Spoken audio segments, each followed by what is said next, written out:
Job 25-26 അധ്യായങ്ങൾ. Bildad മൂന്നാമതും സംസാരിക്കുന്നു.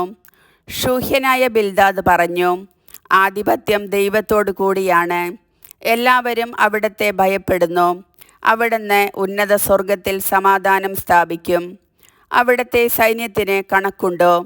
അവിടുത്തെ പ്രകാശം ആരുടെ മേലാണ് ഉദിക്കാതിരിക്കുക? അപ്പോൾ മനുഷ്യനെങ്ങനെ ദൈവത്തിൻ്റെ മുൻപിൽ നീതിമാനാകാൻ കഴിയും?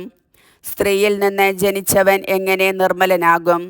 ഇതാ അവിടുത്തെ ദൃഷ്ടിയിൽ ചന്ദ്രന് പ്രകാശമില്ല, നക്ഷത്രങ്ങളും നിർമ്മലമല്ല. അപ്പോൾ കൃമിയായ മനുഷ്യൻ്റെ, പുഴുവായ മനുഷ്യപുത്രൻ്റെ സ്ഥിതി എന്ത്? ജോബിൻ്റെ മറുപടി. ജോബ് പറഞ്ഞു, ശക്തിയറ്റവനെ നീ എത്രമാത്രം സഹായിച്ചു. ബലഹീനമായ കരങ്ങളെ നീ എപ്രകാരം രക്ഷിച്ചു.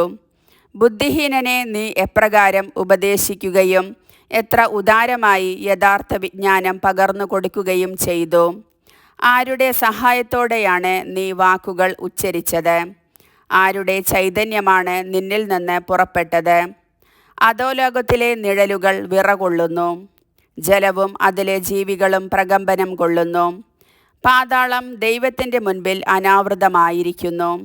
നരകത്തെ ഒന്നും മറച്ചിട്ടില്ല. ശൂന്യതയുടെ മേൽ അവിടുന്ന് ഉത്തരദിക്കിനെ വിരിക്കുന്നു. ഭൂമിയെ ശൂന്യതയുടെ മേൽ തൂക്കിയിട്ടിരിക്കുന്നു. ജലത്തെ അവിടുന്ന് തൻ്റെ കനത്ത മേഘങ്ങളിൽ ബന്ധിച്ചിരിക്കുന്നു. അതിൻ്റെ ഭാരത്താൽ മേഘം കീറിപ്പോകുന്നില്ല. ചന്ദ്രൻ്റെ മുഖം അവിടുന്ന് മറയ്ക്കുന്നു. തൻ്റെ മേഘത്തെ അതിൽ വിരിച്ചിടുന്നു. പ്രകാശത്തിൻ്റെയും അന്ധകാരത്തിൻ്റെയും അതിർത്തിയിൽ ജലോപരിതലത്തിൽ അവിടുന്ന് ഒരു വൃത്തം വരച്ചിരിക്കുന്നു. ആകാശത്തിൻ്റെ തൂണുകൾ കുലുങ്ങുന്നു. അവിടുത്തെ ശാസനയാൽ അവ ഭ്രമിച്ചു പോകുന്നു. അവിടുന്ന് തൻ്റെ ശക്തിയാൽ സമുദ്രത്തെ നിശ്ചലമാക്കി. തൻ്റെ ജ്ഞാനത്താൽ റാഹാബിനെ തകർത്തു കളഞ്ഞു. അവിടുന്ന് തൻ്റെ ശ്വാസത്താൽ ആകാശത്തെ പ്രശോഭിപ്പിച്ചു. പായുന്ന സർപ്പത്തെ അവിടുത്തെ കരം പിളർന്നു. ഇതെല്ലാം അവിടുത്തെ നിസ്സാര പ്രവർത്തനങ്ങളാണ്.